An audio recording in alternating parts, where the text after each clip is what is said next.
UTKARSH ASTHANA'S DEMOCRACIAN. Is India transitioning from democracy to dictatorship form of governance? Hi guys, this is Muzkashima Royce and you're watching Hub Democracian Season 1 Episode 2. So in the second part of the Hub Democracian series on my channel Hub the Wondertainment Zone, I am going to talk about a very hotshot political topic, which is that is India transitioning from democratic to dictatorship form of governance? Is BJP more of a communist party than a democratic party as it should be ideally? And is PM Narendra Modi more of a dictator than being a democratic leader as he should be ideally? So today we are going to prove BJP Bharatiya Janata Party and Prime Minister Narendra Modi as a dictator and dictatorship government on the basis of 10 points. These are demonetization of 2016, demonetization of 2023, arrest of CM Arvind Kejriwal for the falsely alleged liquor scam, the purchase of television media, the strict guidelines for social media handles and platforms, restless protest, Kisan Andolan, farmers protest, which is increase in the reservation percentage, and electoral bonds scam cum scheme. Let's talk about this today. So if you talk about demonetization of 2016, it happened that in that year, and that year the rupees 1,500 existing paper currency notes were declared as a non-legal tender, and they were replaced by new rupees 500 and rupees 2,000 paper currency notes, and that was the first major demonetization which took place in 2016. So after that, the second demonetization took place in 2023, which is last year only, when the 2,000 rupee existing paper currency notes were declared as non-legal tender, and they were replaced just by the existing rupees 500 notes. So now we don't have a rupees 2000 note, and no note has as such replaced it. Only rupees 500 notes are the biggest paper currency note right now, which can be accepted as a legal tender for Indian national rupees. So you see, these both, the 2016 and 2023 demonetization, have adversely affected the financial net of India, and it has just made many people become bankrupt. Now, what reason BJP and PM Modi has given for doing this demonetization twice is that to just get the black money out, which is the unaccounted money, and also to destroy the Pakistan funded false money net, which is making fake money, which in Hindi we call Farji note making company.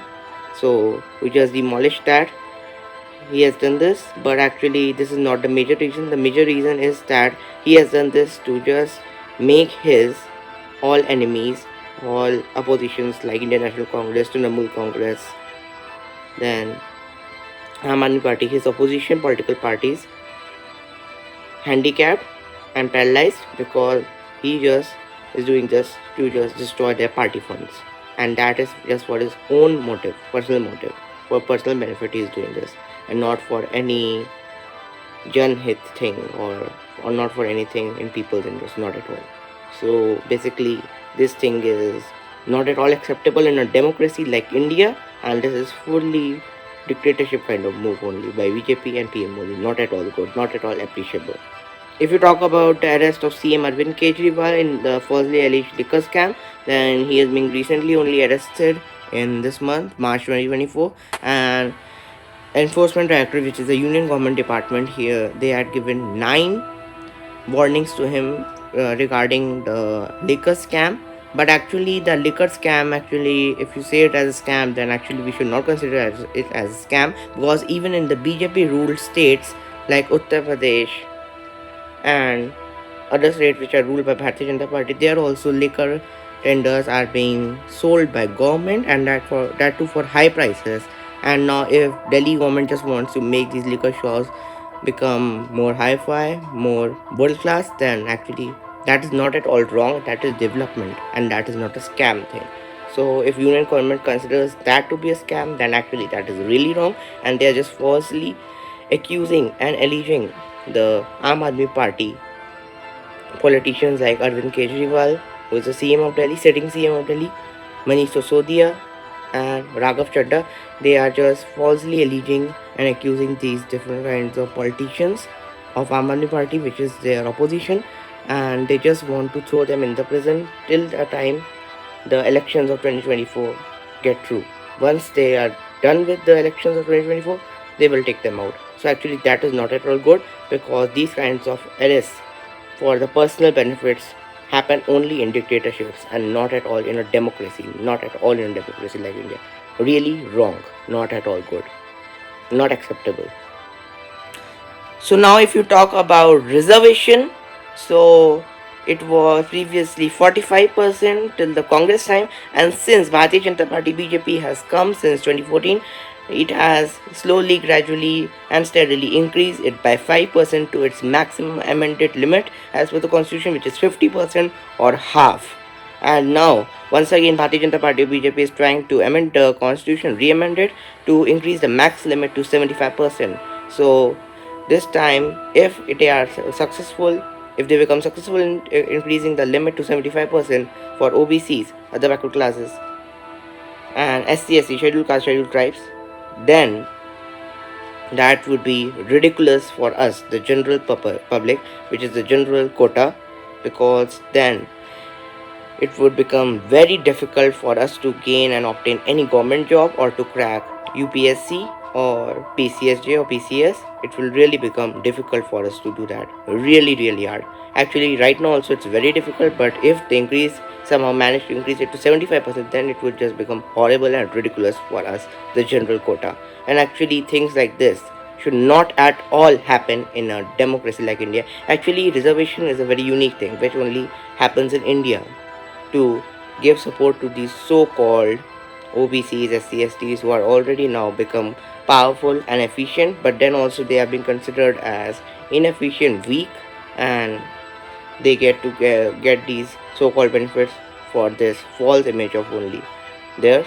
And actually just any government does this for vote bank politics, because 80% of Indian population is SC, ST, OBCs and all these other Dalit classes and all this weaker section, and so they can't just afford to lose the 80% votes of these SC, ST, OBCs, and that's why only they keep on increasing the reservation. Every government increases it, be it AAP government or be it INC government or be it BJP government, doesn't matter, all are very normal and they don't have any objections when a resolution has been passed to increase the reservation, because everyone's benefit is there in this, because when one is dirty, all hands are dirty, and that is how Indian politics is fully dirty and fully based on vote bank politics. And hence for vote banks they can do anything, even this, and they are not at loss, not at all worried for us 20% general quota public, not at all. They don't even care about us, not at all good, which should not at all happen in a democracy like India, fully dictatorship moved by BJP. Sad, really. Just one way is there to stop reservation from being incremented. It is like that once again self-emulations and riots come against these reservation increments as they were happening in 90s when the Bundle Commission increased it to 45%. Now actually if again these riots coming, then maybe the government may be forced to decrease the reservation increments. That is just one way possible. So now let's talk about purchase of television media by Adani Group. So we all know that Gautam Adani is a big fan and friend of Narendra Modi, the Prime Minister of India, and this deal was done by him intentionally so as to even buy the last opposition of media against BJP and Modi government. And now it has also been bought, which was NDTV. NDTV was the last opposition which always spoke against the Modi-BJP government, and now as it has also been bought by Adani, Modi's friend, and that's why only it now also is a BJP Modi government run channel only, which now speaks in its favor only. As soon as Adani bought NDTV, he fired Ravi Sharma out of the company, and he was the main person who had the guts to speak against wrong, which was done by BJP Modi government. And now he is also no more there, and the channel is now being owned by Adani, which means it's Modi controlled only. And actually, in a democracy where media is considered as a fourth pillar, here media should not be treated like this, and actually it should have free speech for the expression of thoughts. And actually when Modi-BJP government does things like these, then actually it just kills the very spirit of democracy. And that's only this move by BJP Modi government is fully non-democratic and hence dictatorship kind of. Now let's come on the new strict guidelines which have been issued for the social media handles like YouTube, Twitter or X, Facebook, Instagram, Threads. So actually now here, as per the new guidelines, you cannot post anything which goes against the government. So actually the video which I am making right now also, it can also be in a bit of danger as per the new guidelines, because any video which go against the government or in which the government has been targeted or Modi has been targeted, those videos will be just deleted, and actually legal actions will be taken against those channels and social media handles for just speaking against the government. So things like these happen only in dictatorships and not at all in democracies. So this is not at all good, very sad, and this clearly proves that BJP Modi government is a dictatorship form of government and not a democratic form of government as it should be ideally, not at all. So here we can clearly see that how Adani now owns 64.71% stake in the NDTV company. On Friday, 6 March 2023, Adani Enterprises through its indirect subsidiary RRPR Holdings acquired additional 1.76 crore share of NDTV for rupees 602 crore from NDTV promoters Radhika and Pranoy Roy. This amounted to a 27.26% stake in the company, and that's how Adani Group mysteriously bought the very last opposition of media, NDTV. So this proof clearly shows that BJP just wants to increase the media reservation at any cost, as Union Home Minister Amit Shah, while campaigning for the Bharatiya Janata Party BJP in a poll-bound Telangana on November 18, 2023, said the party would abolish religion-based reservation and increase the quota of OBC, other backward classes and scheduled caste, scheduled tribes if elected to power. This clearly shows that BJP can increase reservation at any cost. And this is a report by Livement which shows that the Bharatiya Janata Party remains a major beneficiary of the electoral bonds scheme or scam. The Saffron Party received the maximum funds through electoral bonds at rupees 6,986.5 crores out of the 20,000 crores shares sold, basically 13%. So now let's come on the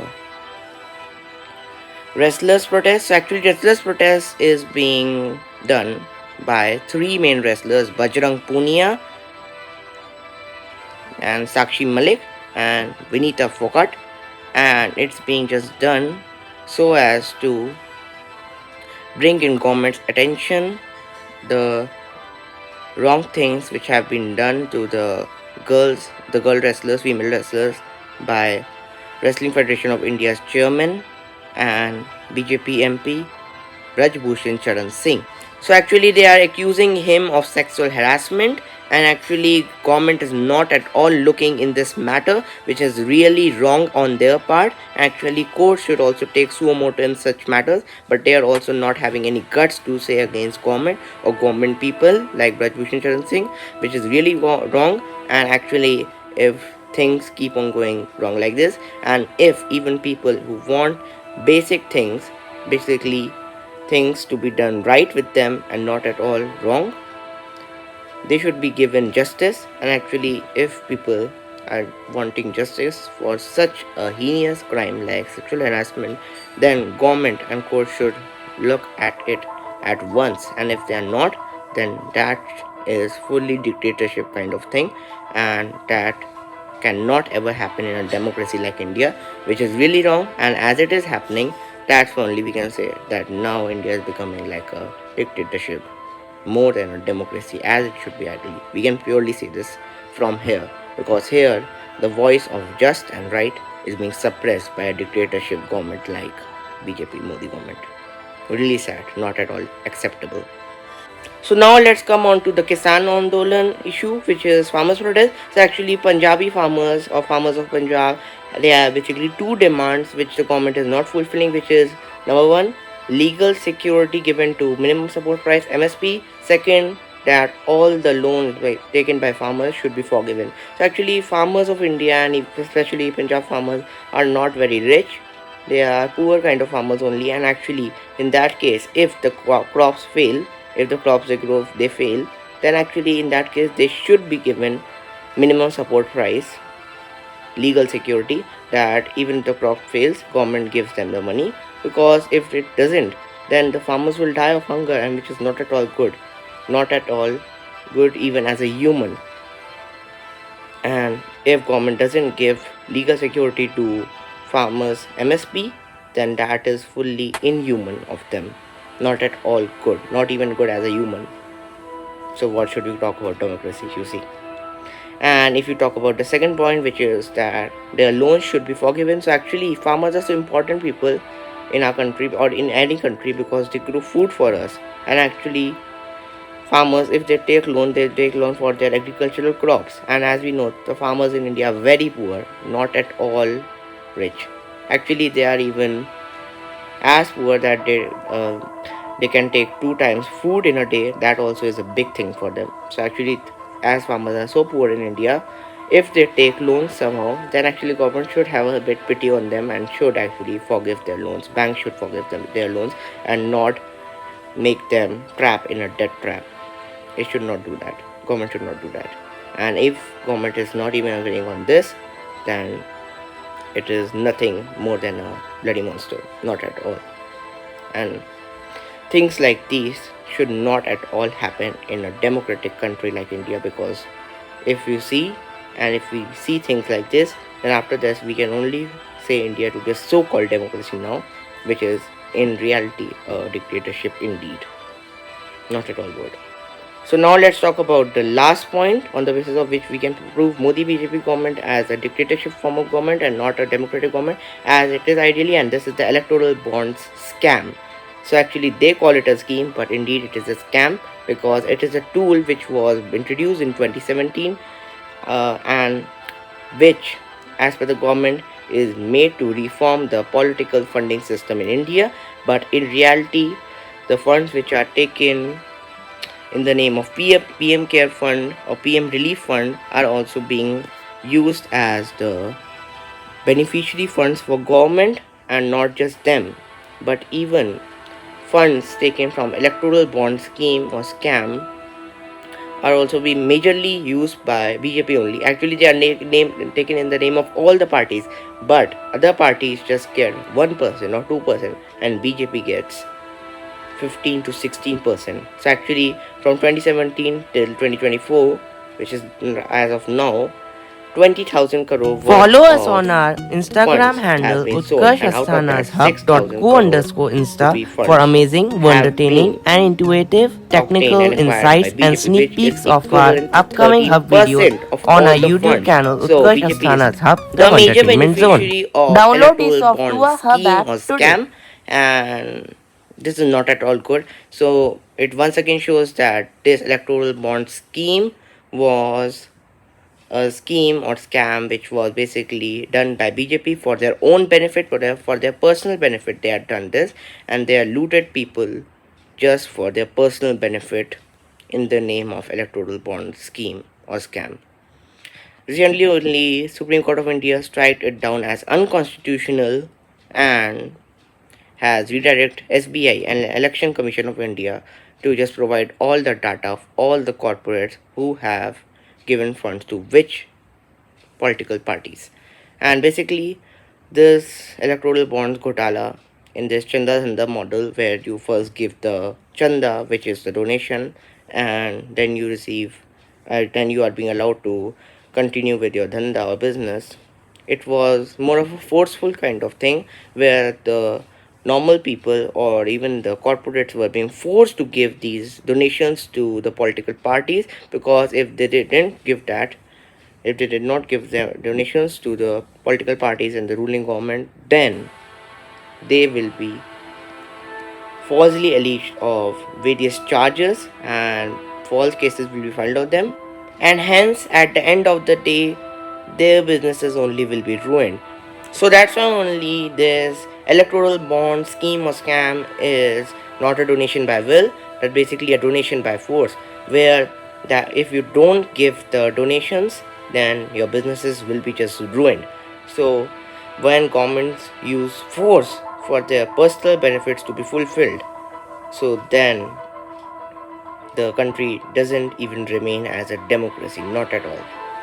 But indeed it is a dictatorship only then in reality, and that is what is India's condition right now. It is a so-called democracy, but in reality it is indeed a dictatorship. Really sad to hear, but that's what's the reality, bitter reality about it. So if you want to know more about this electoral bond scheme or scam, you can check out the Democracian Season 1 Episode 1 only on Hub the Wondertainment Zone from the Democracian playlist, or from the link which I will give in the description box of this Democracian Season 1 Episode 2. You can check it out from there also and know in detail all about the electoral bonds scam Ghotala. So to conclude this Hub Democracy Season 1 Episode 2, I will just say that if things keep on going like this only, and if the BJP Modi government only wins this time's 2024 election also, and their reign only keeps on going on, then no one can just save India from becoming a dictatorship in the wheel of a so-called democracy, and that will not at all be good for our nation, which is the world's biggest democracy, because then it will take no time in becoming the world's biggest dictatorship from the world's biggest democracy, and that is my worst fear, which should not at all become a nightmare if we want to save the spirit of democracy in India. So that's it. Hope you guys like this Hub Democracy in Season 1 Episode 2. If really then do, please click on like, subscribe, share this video with your friends. Stay tuned on Hub the Wondertainment Zone for more amazing wondering Hub videos just like this one. And also follow us on our Instagram handle UTKARSH_Insta for amazing wondertraining and truly next level technical insights and sneak peeks of our upcoming Hub videos on our YouTube channel UTKARSH the Wondertainment Zone. So that's it. Hope you guys like this. Saying this once again. This is me, Dollurix, signing off. I will meet you in the next one. Till then, bye bye, adios, and yo. Thanks for watching.